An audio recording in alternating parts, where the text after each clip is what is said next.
요즘은 옛날처럼 전도하기가 쉽지 않은 시대가 되었습니다. 사람들이 기독교에 대한 호감이 예전과 같지가 않습니다. 여기에는 여러 가지 이유가 있을 겁니다. 특별히 최근에 코로나 이후로 여러 가지 변수들이 있었습니다. 코로나가 시작되면서 처음에 우리 기독교가 또 실수한 부분도 있고 또 오해를 받은 부분도 있었습니다. 그래서 호감도가 조금 떨어졌었죠. 하지만 코로나가 또 지나가면서 우리 기독교가 사회적 봉사활동도 열심히 하고 또 재난이 있을 때마다 구호활동도 잘 해왔습니다. 그래서 다행히 호감도가 또 조금은 회복이 됐습니다. 하지만 여전히 기독교에 대한 호감도는 다른 종교에 비해서 많이 낮은 편입니다. 국민일보가 작년에 종교별 호감도에 대한 설문조사를 했는데 아쉽게도 우리 기독교는 25% 정도 됩니다. 천주교나 불교에 비하면 채 절반이 되지가 않습니다. 우리 국민 4명 중 3명은 기독교에 대해서 그렇게 호감이 있지 않다는 결과입니다. 물론 싫어서 호감을 갖지 않는 사람도 있을 것이고 또 무관심하기 때문에 호감 자체가 없는 분도 있을 겁니다. 그러나 여러분 너무 걱정하지 않으셔도 됩니다. 우리 기독교 역사를 보면 기독교가 세상으로부터 환영을 받았던 적은 그렇게 많지는 않습니다. 우리 기독교가 가장 사회에 이렇게 좋은 영향력을 주고 긍정적 이미지를 줬던 때가 아마도 예수님 시대일 겁니다. 물론 그 시대는 기독교가 공식적으로 시작한 시대는 아니지만 그래도 그 당시가 가장 선한 영향력을 또 크게 미쳤었다고 할 수 있습니다. 그러나 그때 세상은 어땠습니까? 우리 예수님을 십자가에 못 박아 죽이고 또 제자들을 핍박하고 많은 교회들을 박해했었습니다. 당시에 세계를 지배하던 로마는 특히 기독교를 아주 심하게 박해했습니다. 로마의 기독교 10대 박해라는 말이 있을 정도로 역사적으로 이 사건들은 다 기록에 남아 있습니다. 주 64년 네로 황제 때부터 본격적인 교회에 대한 박해가 시작되었다고 할 수 있습니다. 당시에 네로 황제는 도시에 큰 불을 방화하고 이 방화 사건의 주동자를 그리스도인으로 몰아세우고 그리스도인들을 희생양으로 삼기도 했습니다. 그래서 많은 우리 그리스도인들을 잡아다가 맹수의 먹잇감으로 던지기도 하고 또 십자가 처형을 하기도 했습니다. 더욱 잔인한 것은 사진에 보시는 것처럼 이 그림처럼 우리 기독교인들을 산채로 나무에 달아서 화형에 처하여서 밤에 도시를 밝히는 횃불로 사용했다는 겁니다. 여러분 오른쪽에 보이는 기둥 같은 게 저게 나무와 기둥에 우리 그리스도인들을 그대로 묶어놓고 그대로 불을 질러 화형을 했던 것입니다. 그래서 밤하늘에 이 도시가 환하게 밝혀지도록 했던 게 바로 네로 황제 때 있었던 일입니다. 이 그림은 폴란드 화가가 네로의 횃불이라는 제목으로 역사적 사실을 그림으로 그린 것입니다. 콘스탄티누스 황제가 나중에 주 313년에 밀라노 칙령을 발표하면서 기독교를 공인을 했죠. 바로 근데 그 전까지 10번째 박해인 주 313년까지 기독교인들은 사회에서 모든 이런 권리들을 박탈당하기까지 하는 그런 미움과 박해를 받고 있었습니다. 여러분 오늘 예수님께서 고별 설교를 하시면서 이 말씀을 하고 계시는 겁니다. 지금까지는 나의 사랑 안에 거하라 너희가 서로 사랑하라 이런 은혜로운 말씀을 많이 하셨죠. 그래서 우리가 그 말씀에 감동받고 아멘도 많이 했습니다. 그러나 오늘은 다른 분위기의 말씀을 하죠. 우리가 아멘도 지금 잘 안 하고 있습니다. 분위기가 완전히 달라졌습니다. 오늘 18절에 보면은 세상이 너희를 미워하면 너희보다 먼저 나를 미워한 줄 알라. 지금까지는 우리가 살펴본 것처럼 앞에서는 예수님이 너희가 서로 사랑하라 내 안에 거하라 나의 사랑 안에 거하라겠죠. 그리고 너희가 내 안에 거하고 서로 사랑하면 세상이 너희를 보고 너희가 내 제자인 줄 알리라 이런 말씀을 하셨습니다. 그런데 지금은 세상이 너희를 미워할 거라고 말씀하시죠. 예수님의 계명을 지키면서 제자들이 서로 사랑하면 세상이 너희가 내 제자인 걸 알게 되는 일도 일어나지만 동시에 세상이 너희를 미워하는 일도 일어날 거라는 겁니다. 그래서 제자들은 세상으로부터 미움을 받게 되는 일이 일어난다는 거죠. 제자들은 예수님 안에 거하면서 세상 속에 살고 있기 때문에 세상으로부터 미움을 받게 되어 있는 것입니다. 예수님 안에 거하는 제자는 천국에서 사는 게 아니라 세상 속에 살고 있는 거죠. 세상에 속하여 있지는 않지만 세상 속에 살고 있기 때문에 제자는 세상으로부터 미움을 받게 되어 있습니다. 여러분, 우리 기독교인들이 세상에서 미움을 받는 경우는 크게 두 가지입니다. 첫 번째는 기독교인으로서 제대로 살지 않기 때문에 우리가 미움을 받습니다. 사람들은 기독교인, 그리스도인에 대해서 어느 정도 기대치가 있습니다. 적어도 그리스도인이고 교회 다니는 사람은 도덕적 수준이 이 정도는 돼야 되고 인격적 수준이 이 정도는 돼야 된다는 기대치가 있습니다. 그들은 조금 부족해도, 도덕적으로나 인격적으로 좀 부족함이 있더라도 그래도 교회 다니는 사람들은 거짓말하면 안 되지, 뭐 이런 자기들이 나름 생각하고 기대하는 그런 기준치가 있는 거죠. 더 온전하기를 바라고 완전하기를, 성숙하기를 기대하는 겁니다. 그런데 기독교인들이 그렇게 살아가지 않는 것을 볼 때 그들은 기독교인들을 미워하기 시작하는 거죠. 두 번째는 우리 기독교인들이 신앙대로, 말씀대로 제대로 살아가기 때문에 또 미움을 받는 경우가 있습니다. 정말 말씀대로 살아가고 세상의 방식에 속하지 않고, 세상에 속하지 않았기 때문에 세상의 방식대로 살지 않고 말씀대로 살다 보면 미움을 받을 때가 있습니다. 우리 초대교회 성도들이 바로 그런 미움을 많이 받았었습니다.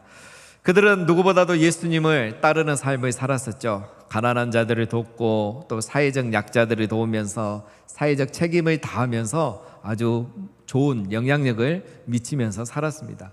그런데 이렇게 잘하고 말씀대로 살아가고 선하게 살아가지만 유대 사회는 이런 그리스도인들을 달가워하지 않았습니다. 그들은 오히려 이런 그리스도인들을 미워하고 감옥에 가두고 또 예수님을 전한다는 그런 이유로 잡아다가 죽이기도 하고 사회로부터 그들을 소외시키는 일들이 많았습니다. 이런 일은 역사적으로 항상 있었습니다. 예수님의 제자는 예수님 안에 거하면서 세상에 살고 있지만 세상의 방식을 따르지 않기 때문에 항상 이 세상으로부터 미움을 받게 되어 있습니다. 사랑하는 여러분, 여러분은 이 세상에서 어떤 미움을 받고 계십니까? 제가 두 가지를 말씀드렸는데 물론 다 존경만 받고 있다면 더할 나위 없이 감사할 일이죠. 그러나 어떤 분은 저는 미움을 지금까지 받아본 적이 없습니다 라고 생각한 분도 계실 겁니다. 혹시 그렇다면 전혀 미움을 받지 않고 있다면 어쩌면 주변 사람들이 내가 그리스도인인 걸 모를 수도 있습니다. 자기를 돌아봐야 됩니다. 그런 일이 절대 없기를 바랍니다. 여러분, 우리는 그리스도인이라는 이 사실만으로도 세상으로부터 미움과 증오의 대상이 될 수 있습니다. 예수님이 그 이유를 말씀하십니다. 첫 번째는 우리가 예수님께 속해 있기 때문인 겁니다. 제자들이 무엇을 꼭 해서가 아니라 그들이 예수님을 따르는 제자란 이유 하나만으로 제자들은 세상으로부터 미움을 받았습니다. 여러분, 우리가 무엇을 해서가 아니고 무엇을 못해서도 아니고 잘해서도 아닙니다. 어쩔 때는 우리가 교인이라는 이유, 교회 다닌다는 이유 하나만으로 우리를 미워하는 일들이 얼마나 많습니까? 그때나 지금이나 동일하다는 거죠. 예수님의 사랑 안에 거하면 예수님의 사랑만 받는 게 아니라 세상의 미움도 받는 일이 일어난다는 겁니다. 19절에 너희가 세상에 속하였으면 세상이 자기의 것을 사랑할 것이나 너희는 세상에 속한 자가 아니요 도리어 내가 너희를 세상에서 택하였기 때문에 세상이 너희를 미워하느니라.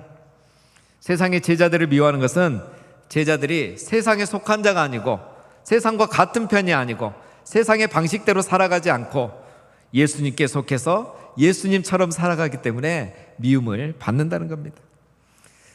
세상이 제자들을 미워하는 것은 여러분 감정의 문제가 아니라 소속의 문제이고 누구와 관계를 맺고 있느냐 하는 존재의 문제인 것입니다. 잘하고 못해서 미워하고 좋아하는 게 아니라 바로 감정의 문제가 아니라 소속의 문제이고 존재의 문제인 것입니다.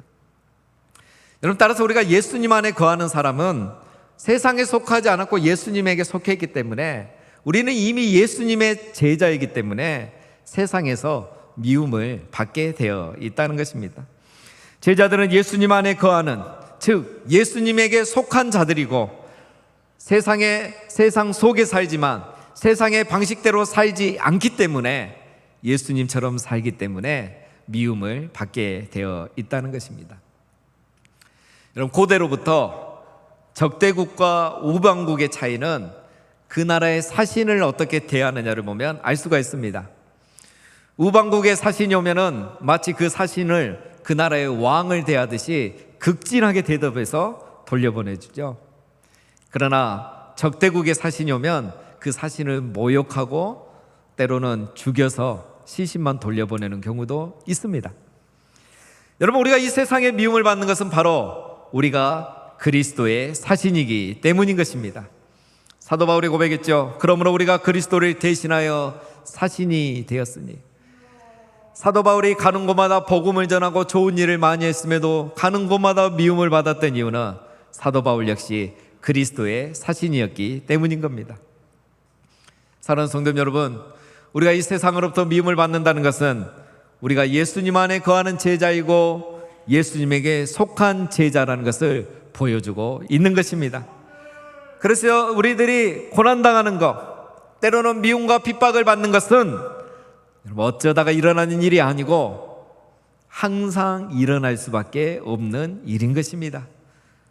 소속이 다르기 때문에, 존재가 다르기 때문에 우리는 항상 그런 미움을 받게 되어 있습니다. 세상이 우리를 미워하는 두 번째 이유는 세상은 하나님을 알지 못하기 때문입니다. 유대인들은 예수님이 누구인지를 몰랐습니다. 그리고 그 예수님을 보내주신 하나님이 또 누구인지를 몰랐습니다. 제대로 알았다면 예수님도 믿었고 그 예수님을 보내주신 하나님도 믿었을 겁니다. 유대인들은 하나님을 알고 믿는다고 생각했지만 그들은 사실 그렇지 않았던 겁니다. 21절에 보면 그러나 사람들이 내 이름으로 말미암아 이 모든 일을 너희에게 하리니 이는 나를 보내신 이를 알지 못함이라. 유대인들이 제자들을 미워하고 핍박했던 이유는 제자들을 보내신 예수님을 모를 뿐만 아니라 예수님을 보내신 하나님을 모르기 때문에 이런 일은 일어날 수밖에 없다고 말씀하십니다. 여러분, 유대인들은 누구보다도 하나님을 잘 알고 잘 믿고 있다고 그들은 생각하고 있었죠. 그러나 우리가 새벽 기도회 때 사도행전을 살펴봤을 때 스데반이 설교했던 것처럼 유대인들은 말씀을 달달달달 암송하고 있지만 그 말씀이 의미하는 예수님을 전혀 몰랐고 또 하나님을 잘 알고 있다고 그들은 생각했지만 예수님을 보내주신 하나님과 하나님의 사랑을 전혀 몰랐던 게 바로 유대인들입니다. 그래서 유대인들은 하나님이 보내셨던 예수님을 핍박했던 거고 또 예수님이 보내신 제자들을 미워하게 됐던 것입니다. 여러분, 지금까지 우리가 이걸 살펴보면 한 가지 질문을 던지고 답을 찾을 수 있습니다. 여러분, 누가 참 제자이고 누가 예수님 안에 거하는 참 제자라고 할 수 있습니까? 바로 하나님을 제대로 알고 제대로 믿는, 그래서 이 세상에서는 미움과 핍박을 받는 사람이 참 제자가 아니겠습니까? 예수님 안에 거하면서 세상 속에 살지만은 세상과 다르게 살기 때문에 이 세상으로부터 미움을 받는 사람이 참 제자가 아니겠습니까? 예수님 안에 거하면서 예수님처럼 살아가기 때문에, 예수님이 우리를 사랑하듯 세상을 사랑하기 때문에 오히려 그것 때문에 미움을 받는 사람이 참 제자 아니겠습니까? 세상에서 존경은 받지만 사랑받지 못하고, 인정은 받지만 공감받지 못하고 오히려 시기와 질투의 대상이 되는 사람이 참 제자가 아니겠습니까? 여러분, 그렇습니다. 우리가 예수님 안에 거하면 우리는 세상을 불편하게 하는 자가 될 수밖에 없는 것입니다. 잘못한 것이 없어도 미움을 받아야 하는 경우가 있고요. 아무리 좋은 일을 많이 하고 옳은 일을, 의로운 일을 많이 해도 눈에 가시 같은 존재가 되어버릴 수밖에 없는 게 바로 이 세상입니다. 왜 그럴까요? 의와 불의는 함께할 수 없고 빛과 어둠은 공존할 수 없기 때문인 겁니다. 우리는 바로 이 세상에 속하지 않았고 우리는 의의 자녀이고 빛의 자녀이기 때문에 우리가 예수님 안에 거하고 예수님을 사랑하고 예수님이 우리를 사랑한 것처럼 세상을 사랑한다면 이런 일은 항상 우리에게 일어날 수 있는 것입니다. 그러면 우리가 이런 어려움을 당할 때 어떻게 대처해야 되겠습니까? 당연한 것으로 여기고 요동하지 말아야 되는 겁니다. 여러분, 이것이 바로 예수님께서 오늘 이 말씀을 우리에게 해주신 이유입니다. 세상은 제자들보다 예수님을 먼저 미워했었죠. 그래서 예수님이 20절에 이렇게 말씀하십니다. 내가 너에게 종이 주인보다 더 크지 못하다 한 말을 기억하라. 사람들이 나를 박해하였은즉 너희도 박해할 것이요 내 말을 지켰은즉 너희 말도 지킬 것이라. 주인이 종보다 높은 존재이죠. 그러면 주인을 미워하면 종은 당연히 미움을 받게 되어 있다는 거죠. 주인이신 예수님을 미워했다면 그의 제자이고 종이 되는 제자들을 미워하는 것은 당연한 거라는 겁니다. 그러면 누가 가장 미움을 많이 받아봤겠습니까? 예수님의 제자 중에 사랑하는 제자 베드로가 이런 미움을 많이 받아봤습니다.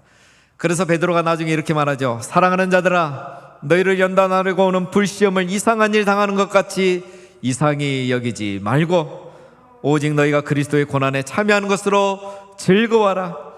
이는 그의 영광을 나타내실 때에 너희로 즐거워하고 기뻐하게 하려 함이라.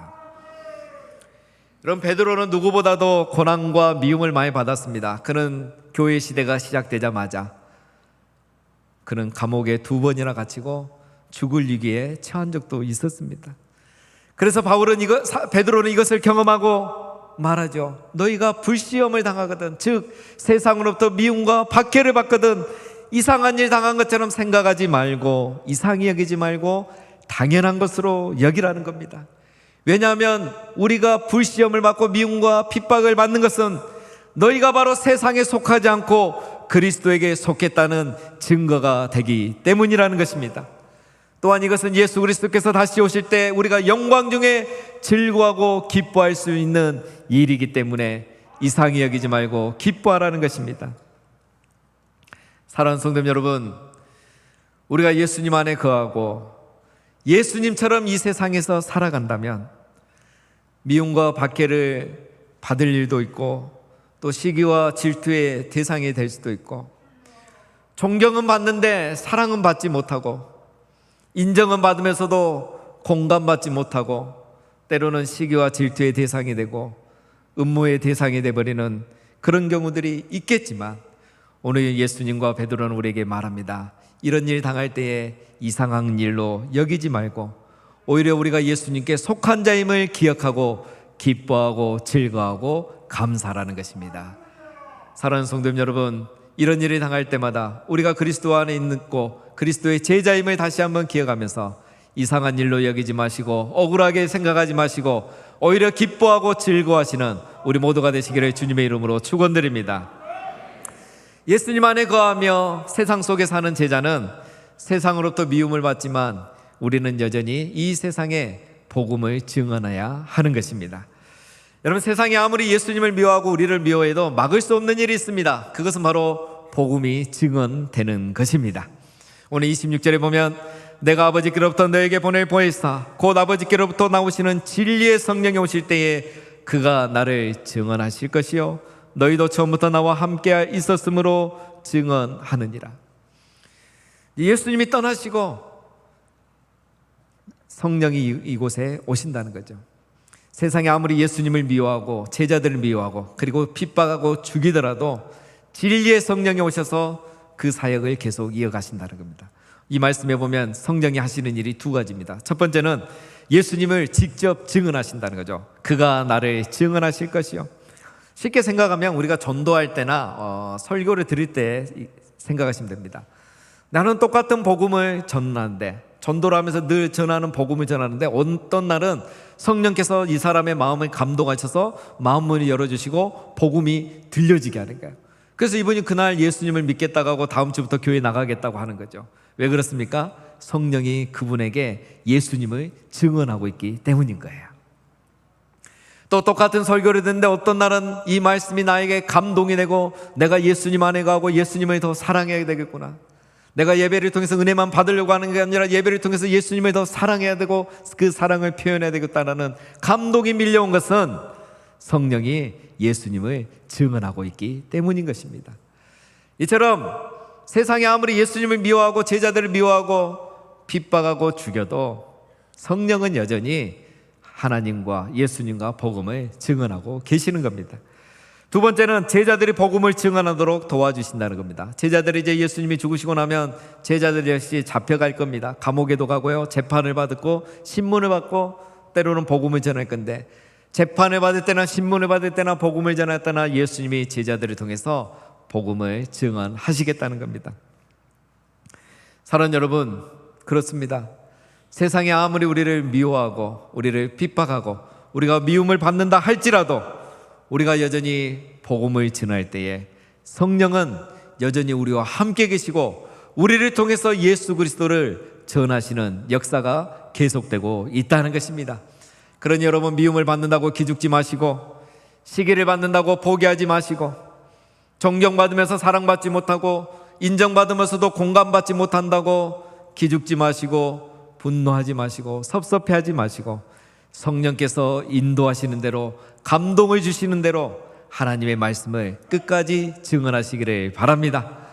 그때 성령님께서 우리를 통해서 예수 그리스도를 증언하시고 구원하는 역사를 계속 이루어 가실 줄로 믿습니다. 마지막으로 예수님 안에 거하며 세상 속에 사는 우리들은 세상의 박해를 준비해야 하는 것입니다. 여러분, 우리가 세상의 미움을 받는 일은 항상 있고 또 앞으로도 세상의 박해를 받는 일이 있을 것입니다. 기독교 역사가 이걸 말해줍니다. 우리 예수님도 세상의 미움을 받다가 박해를 받고 죽으셨고요, 제자들도 세상의 미움을 받다가 나중에 박해를 받고 다 순교했습니다. 기독교 역사상 많은 교회와 성도들이 박해 가운데 순교하는 일들은 지금도 일어나고 있습니다. 예수님께서 이걸 미리 말씀하셨습니다. 2절에 사람들이 너희를 출교할 뿐만 아니라 때가 이르면 물은 너희를 죽이는 자가 생각하기를 이것이 하나님을 섬기는 일이라 하리라. 유대인들이 앞으로 너희들을, 제자들을 출교시키고 때로는 심지어 죽이기도 할 것이다 라고 말씀하신 거죠. 그리고 그들은 오히려 제자들을 죽이면서 오히려 하나님을 잘 섬기고 있고 자기들이 성경, 율법을 지키기 위해서 잘하고 있다고 착각할 것이라는 말씀입니다. 여러분, 그때는 이 출교란 거는 사실 사회적 죽음이고 경제적 죽음입니다. 종교 국가이기 때문에 출교 자체가 이미 사회에서 공동체 일원으로 살 수 없는 시대이죠. 죽음을 의미합니다. 그리고 로마의 이 10대 박해 기간 동안 얼마나 많은 우리 그리스도인들이 순교하며 죽임을 당했습니까? 이것은 예수 안에 거하면 세상 속에 사는 제자들에게 당연히 일어나는 일들입니다. 영국의 사제이자 신학자이신 하버트 맥케이브가 복음이 역사하는 곳에서 일어나는 역설적인 상황에 대해서 이렇게 말을 했습니다. 만약 당신이 사랑하지 않는다면 죽을 것이라는 것이고, 만약 당신이 정녕 사랑한다면 죽임을 당할 것이다. 여러분, 우리가 예수님을 사랑하든 사랑하지 않든 모든 인간은 다 죽게 되어 있습니다. 그러나 같은 죽음을 죽게 되지만 차이가 있죠. 예수님 안에 거하지 않고 예수님을 사랑하지 않아도 인간은 죽습니다. 그러나 살아도 산 것이 아니고 그 죽음은 의미가 없는 죽음으로 끝나는 거죠.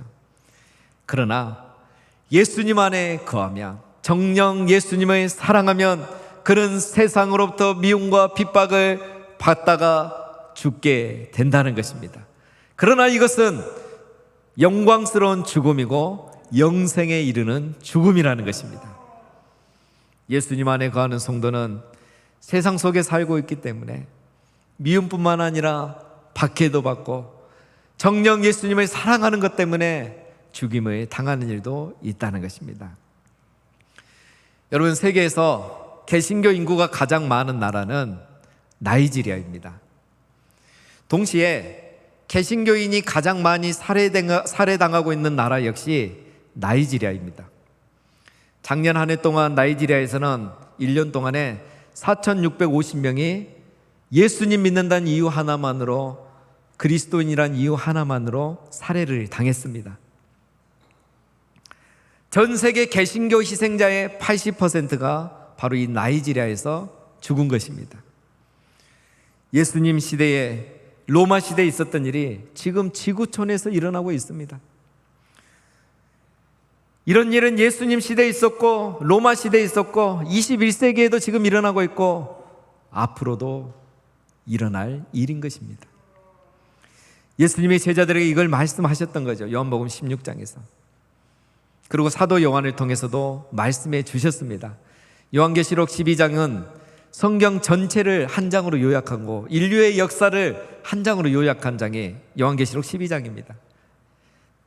17절에 보면 영이 여자에게 분노하여 돌아가서 그 여자의 남은 자손 곧 하나님의 계명을 지키며 예수의 증거를 가진 자들과 더불어 싸우려고 바다 모래 위에 서 있더라.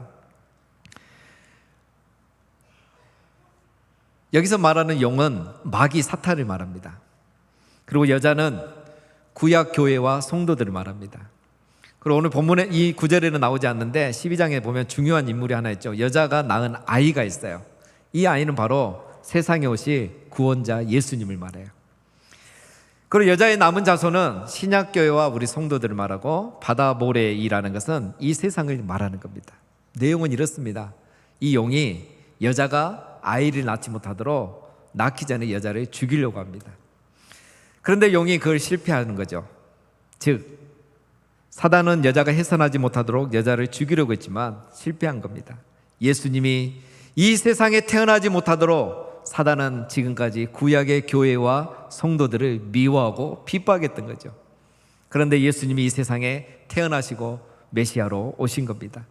그래서 사단은 여자를 죽이는 것도 실패하고 이 아이를 죽이는 것도 실패하자 여자의 남은 자손을 미워하고 핍박하기 위해서 바다 모래 위에 이 세상 가운데 남아있는 겁니다. 바로 지금도 여자의 남은 자손 신약교회와 이 시대의 성도들을 핍박하고 있는 것이죠. 이게 바로 인류의 역사이고 성경의 역사입니다. 여러분, 우리 그리스도인들이 세상에서 미움과 핍박을 받는 이유는 바로 이 용이, 사단이, 마귀가 아직도 이 세상에서 역사하고 있기 때문인 겁니다. 여러분, 세상의 역사는 앞으로도 결코 우리에게 좋은 방향으로 흘러가지는 않을 것입니다. 앞에서 보여드린 설문조사에서 기독교에 대한 이미지 조사도 함께 조사했습니다. 각 세계 종교에 대한 사람들이 어떤 이미지를 갖고 있는지 조사해 보니까 아쉽게도 사람들은 우리 기독교를 배타적이라고 생각하고 있는 거예요. 오히려 다른 종교가 포용적이고 헌신적이라고 하는 거죠. 여러분, 너무 억울하지 않습니까? 우리 기독교만큼 포용적이고 희생적이고 헌신적인 종교가 어디 있습니까? 교회만큼 많은 예산을 사회적 책임을 다하는데 사용하고 있는 기관이나 종교가 어디 있습니까, 여러분? 그런데 하나님을 알지 못하는 세상은 진리를 말하면 배타적이라고 말하고 옳고 그름을 말하면은 차별한다고 말하고 있습니다. 세상이 우리를 배타적으로 생각하면 장차 우리를 배타적으로 대하는 날이 또 올 것입니다. 여러분, 그러나 우리는 너무 걱정할 필요가 없습니다. 예수님이 이것을 알고 이미 말씀하셨죠. 16장에 내가 이것을 너희에게 이르면 너희로 실족하지 않게 하려 함이니라. 실족하단 말은 넘어지단 말이죠. 오늘 본문에 적용하다면 배교하다는 말까지 포함이 된 겁니다. 내가 이런 말을 하는 것은 너희가 저들에게 핍박받고 미움받고 박해를 받더라도 절대 넘어지거나 배교하는 일이 있어서는 안 된다는 걸 말씀한 거죠. 여러분, 우리가 매를 맞아도 알고 맞으면 덜 아프죠? 실족하지 않습니다. 미움과 핍박과 박해를 받더라도 알고 받으면 우리가 실족하거나 시험에 들 일이 없는 겁니다. 예수님이 이렇게 우리에게 먼저 말씀하신 이유는 실족하지 말라는 겁니다. 이런 일은 항상 있었고 일어날 수밖에 없고 어느 시대나 누구에게나 일어날 수 있기 때문인 것입니다. 사랑하는 여러분, 우리는 예수님 안에 거하는 제자이고 예수님께 속해 있는 제자입니다. 우리는 세상 속에 살지만 세상에 속한 자가 아니고 세상 속에 살지만 세상의 방식대로 살아가는 사람이 아닙니다. 우리는 예수 그리스도 안에 속해서 예수님처럼 살아가는 예수님의 제자입니다. 그래서 우리는 이 세상에 미움을 받게 되고요, 박해와 핍박을 받게 되는 것은 당연한 일이고 일어날 수밖에 없는 일이라는 겁니다. 그러니 여러분, 의롭게 살다가 말씀대로 살다가 박해와 미움을 받더라도, 인정은 받으면서도 공감받지 못하고 존경받으면서도 사랑받지 못하더라도 기죽지 마시고 당황하지 마시고 포기하지 마시기를 바랍니다. 오히려 이것은 우리가 예수님의 제자라는 것을 여러분 기억하시고 기뻐하고 즐거워하시기를 바랍니다. 그리고 여전히 성령님이 우리와 함께 하시니 이 복음을 증언하면서 오늘도 우리를 통하여서 구원의 역사가 계속 일어나는 그러한 삶을 살아가시기를 주님의 이름으로 축원드립니다.